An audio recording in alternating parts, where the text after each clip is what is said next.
जीवन साथी का चयन बड़ी सावधानी से करना, गोरी चमड़ी पे मत मर जाना, ध्यान रखना, अच्छे संस्कारों पे जाना। एक बात याद रखना, रूप रंग और धन देख करके विवाह मत करना जिंदगी में। रूप ज्यादा दिन अच्छा नहीं लगता। एक चेहरा कितने दिन अच्छा लगेगा? पहले दिन, दूसरे दिन, तीसरे दिन, चौथे दिन। जिस पे जान दे रही हो कल उससे जान लेने की नौबत आ जाएगी, ध्यान रखना। गोरे लोग कोई ज्यादा देर अच्छे थोड़ी लगते। रूप कितने दिन अच्छा लगेगा? एक सुंदर चीज को रोज रोज देखो, रोज रोज देखो, रोज रोज देखो, रोज रोज देखो, तो उसकी सुंदरता खत्म हो जाया करती है। एक चुटकुला कितनी बार हंसाएगा? एक बार, दो बार, तीन बार, चार बार, उसके बाद तो कहेगा बंद कर भाई, बहुत सुन लिया तेरा चुटकुला। गोरापन ज्यादा नहीं, ऐसा नहीं है ना कि कोई गोरा है तो वो क्या करे बेचारा। गोरे काले की बात नहीं हो रही है। रूप रंग ज्यादा दिन नहीं चलता है। गोरे रंग पे इतना गुमा न कर, गोरा रंग 2 दिन में ढल जाएगा, ध्यान रखना।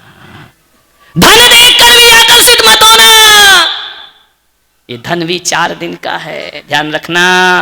किस्मत कब करवट बदल दे, लाखपति खाकपति हो जाएगा और खाकपति लाखपति हो। धन का कोई भरोसा नहीं, आज तुम्हारे पास है कल किसी और के पास चला जाएगा, ध्यान रखना। न रूप देखकर जीवन साथी चुनो, न धन देखकर जीवन साथी चुनो। जीवन साथी तो ऐसा चुनो जो रूप रंग से नहीं, हमारे जिंदगी से जो प्यार करता हो वो हमारे जीवन का साथी हुआ करता है। ये रूप रंग में हो रहे हैं हालात देख रहे हो, सोशल मीडिया में क्या क्या चल रहा है रात दिन। मान्यवर, आवेश में मत आइए। एक बात याद रखना, जिंदगी प्रेम से चला करती है। तो मैं कह रहा था कि हर किसी के घर के आंगन में एक तुलसी का पौधा हो। ना लगा सको कोई बात नहीं है। जैन कहेगा हम क्यों लगाए, बौद्ध कहेंगे हम क्यों लगाए। तुलसी सबको चाहिए, पौधा किसी को नहीं चाहिए। मैं आपसे निवेदन करता हूं, आज मैं ऐसा पौधा दे रहा हूं आपको कि उसे आप अपने घर के आंगन में लगा सकते हैं। बहुत वृक्षारोपण करते हैं, बड़े बड़े वृक्ष लगाए जाते हैं, झाड़ लगाए जाते हैं, जीवन में सुकून नहीं मिलता है। मैं पुलक सागर ऐसा पौधा आपको दे रहा हूं जो मुसलमान भी लगा सकता है, हिंदू भी लगा सकता है, जैन भी लगा सकता है, बौद्ध भी लगा सकता है, ईसाई भी लगा सकता है। मैं वो पौधा आपको दे रहा हूं जो ना तुलसी का पौधा है, ना हिंदू का, ना मुसलमान का। मैं एक पौधा आपको दे रहा हूं, आज अपने घर में जाना और कोई पौधा लगाओ या ना लगाओ, अपने घर के आंगन में एक प्रेम का पौधा जरूर लगा लेना। और उस प्रेम के पौधे में क्या डालना? गंगा जल लाना तो बहुत मुश्किल का काम है।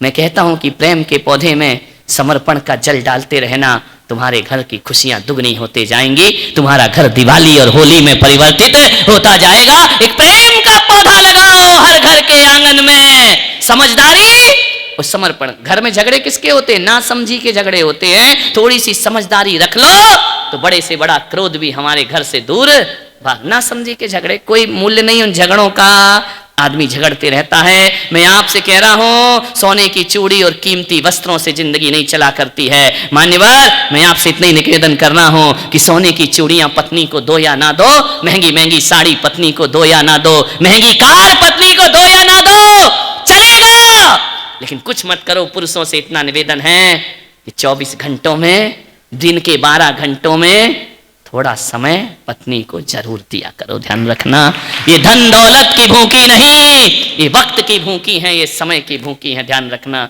सही है तो ढंग से ताली बजा। लाखों रुपए लाके तुम्हें दे दे और वो मिले ही ना, तुमसे बात ही ना करे। लाख रुपया किस काम का? वो सोने की चूड़ी नहीं चाहिए, सोने की चैन नहीं चाहिए, वक्त चाहिए। और आदमी इतना पैसा कमाने में डूब गया है कि उसके पास दोस्तों के लिए वक्त है, बाजार में वक्त है, ऑफिस में वक्त है, धन कमाने का वक्त है, पत्नी के लिए उसके पास टाइम नहीं, मोबाइल चलाने का वक्त है। थोड़ा वक्त इसे भी दे दिया करो। ये भी कोई घर छोड़ के आई है तुम्हारा घर बसाने के लिए, ये भी अपने माँ बाप को छोड़ के तुम्हारी गृहस्थी बसाने के लिए आई है। ये कुछ नहीं चाहती, थोड़ा सा समय, ऑफिस से लौटो, दुकान से लौटो, पत्नी लेटी है, सिर दुख रहा है, परेशान है, बुखार आ रहा है, तुम उसकी तरफ देखते भी नहीं हो, तुम वही तानाशाही वाली बातों में चले जाते हो। मैं बीमार हूं तो क्या बात हुआ, दवाई नहीं मंगा सकती थी क्या, लड़के से मंगा लेती, डॉक्टर को फोन कर देती। नहीं, ऐसे घर नहीं चलने वाले। एक बात ध्यान रखो, एक पति वो है जो ज्यादा पैसा नहीं कमाता, रुपया नहीं कमाता, लेकिन पत्नी का पूरा ध्यान रखा करता है, पत्नी का पूरा ख्याल रखता है। जिसके पास बहुत बड़ा बंगला नहीं है, कोठी नहीं है, लेकिन पत्नी को थोड़ा सा कष्ट हो जाए तो उसका दिल दहल जाया करता है। बताइए, आप सोचिए, कौन अपने घर को मंदिर बना सकता है? विचार करना है। आप आओ घर लौट करके, पत्नी बीमार है, कहना चल उठ, खाना बाद में खाएंगे, बैठ गाड़ी में, सबसे पहले मैं तुझे डॉक्टर के पास ले जाता हूं, तेरा इलाज कराता हूं। इतना यदि किसी पति ने बोल दिया ना, इतना भी बोल दिया, मैं विश्वास दिलाता हूं 50% से दर्द उसका अपने आप दूर हो जाया करता है। मेरे पति ने मुझे पूछा तो है, घर में कौन पूछेगा, वो भी पराए घर की लड़की आई है, वह भी तुम्हारे घर में बहू बन करके आई है, अरे उसकी भी कम उम्र है, वो भी चाहती है लोग उसे पूछे, तुम नहीं पूछना, पति पूछना नहीं चाहता, तेवर जेठानी पूछना नहीं चाहते, सास बहू, ये तुम्हारी बहन है, ये भी कोई कम नहीं है, ध्यान रखना। बहुत कड़वे कड़वे वचन बोला करती है, व्यंग्यवाण किया करती है, उसको ये हंस हंस के सह लिया करती है। कब तक सहेगी, कौन बोलेगा उससे? एक नारी अपने सारे अरमान अपने पति से जोड़ करके आती है, और पति ही यदि उसकी उपेक्षा करता है तो घर स्वर्ग नहीं नरक जैसा दिखाई देने लगता है। ये थोड़ा अवसर दो, इनको समय देगा। ये शनिचर आ गया मेरे घर में, मैंने कहा ला तेरी कुंडली दिखा, कुंडली दिखी, कुंडली में तो मुझे कोई ग्रह में दिखा नहीं, और ना मुझे देखना आता हो, ना मैं देखना चाहता हूं। मैंने कहा अम्मा तो सही कह रही है, 7.5 शनि की दशा चल रही है, नीच का शनि है तेरी कुंडली में। तो बोली महाराज क्या करूं?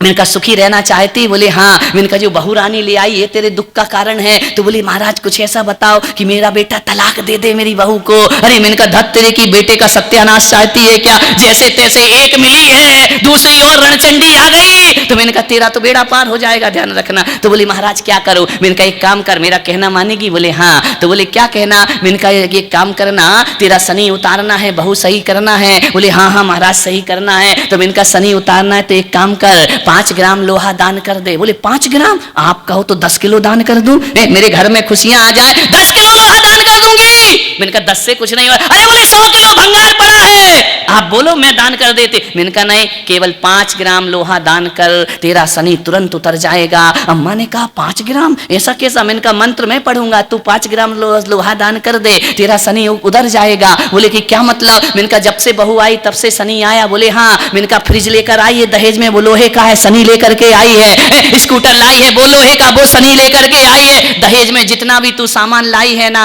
स्टील के बर्तन वो भी लोहे के, मैंने कहा वो भी शनि उठा करके लाई है। लड़की की ससुराल से इतना शनिचर उठा लाई और अब तू शांति की बात कर रही है। बोले महाराज कुछ भी करो, ये दहेज दहेज तो मैं नहीं लौटा सकती हूँ। मैंने कहा बिल्कुल मत लौटा, 5 ग्राम सोना दान, लोहा दान कर दे। बोले मैं कर दूंगी। बोलो कब करना है? मैंने कहा शनिवार के दिन कर देना, तेरा शनि उतर जाएगा। बोले 5 ग्राम लोहा? महाराज क्या लाऊं? 5 ग्राम चूड़ी लाऊं लोहे की बना के, अंगूठी लाऊं? मैंने कहा ना चूड़ी लाना ना अंगूठी लगाना। तो बोले क्या करूं? मैंने कहा कमर में जो 5 ग्राम सोन लोहे की चाबी लटक रही है, ये बहू को दान में दे दे, तेरा घर अपने आप शनि से मुक्त हो जाएगा। ध्यान रखना। तुम क्या समझे कि 5 ग्राम लोहे का टुकड़ा? अरे वो चाबी लोहे की तो है ना। मैंने कहा 5 ग्राम बहू को दे दे, तेरा शनि अपने आप उतर जाएगा। ध्यान रखिए, मान्यवर सोचना है आपको, घरों को स्वर्ग बनाओ। छोटी छोटी बातों पर घर मत टूटने दो। जब घरों में बेटियां बेटे देखते हैं कि माँ बाप में महाभारत मची हुई है, जिन घरों में झगड़े ज्यादा होते हैं ना, उन घरों के बच्चे बगावत पर उतर आते हैं। ध्यान रखिए, जब बेटी देखती है कि माँ बाप दोनों ही झगड़ते रहते, लड़ते रहते, जब देखो इस घर में कलह ही मची रहती है, जब घर में प्यार नहीं मिलता ना, तब बेटियां बाहर प्यार तलाशा करती हैं। ध्यान रखिए, फिर वो भाग जाया करती हैं किसी लड़कों के साथ। घर बहुत स्वर्ग होना चाहिए। मान्यवर इतना ही निवेदन है। एक बहू ने मेरे प्रवचन सुने, प्रवचन सुनकर के उसने ठान लिया इस घर को स्वर्ग बना के रहूंगी। 4 बहुएं थी, इस घर को स्वर्ग में बदल के रहूंगी। उसने घर को बदला। चौथी बहू सोए सोए 6 जो 8 बजे 9 बजे उठती थी 6 बजे चली गई, नाश्ता बना रही, चाय बना रही। सास ने देखा रसोई घर में कोई बिल्ली इल्ली आ गई क्या, खटपट की आवाज कैसे आ रही। ननद ने कहा मम्मी बिल्ली नहीं आई, वो दिल्ली वाली आई है। तो बोले क्या कर रही है, चुपचाप देखो, नाश्ता बना रही है। ये नाश्ता बनाएगी जिंदगी में कभी? नाश्ता बनाया, रखा, मम्मी जी नाश्ता करी। सास ने देखा ये कैसी बदल गई भाई, नाश्ता करिए, इतनी देर में तो मंदिर से आ जाती तब तक सोती रहती, आज नाश्ता कैसे करूं? बोले महाराज ने अपने प्रवचन में कहा है कि घर को स्वर्ग बनाना है तो भूखे को भोजन देना चाहिए। सास ने कहा तेरा सत्यानाश हो, नाश्ता भी दे रही हो, बोल रही भूखे को भोजन दे दो। ऐ तू घर को स्वर्ग बना रही कि महाभारत बना रही? बोले मम्मी चुपचाप खा लो, चुपचाप खा लो, जो भी बनाया खा लो, भूखे को भोजन देना धर्म हुआ करता है। बोले तो ना जाने आदमी ने क्या सोच रखा है कि घर के दरवाजे पे भिखारी हो वही भूखा होता, उसको ही देना धर्म है। मैं कहता हूं भिखारी को भोजन देना बाद में धर्म है।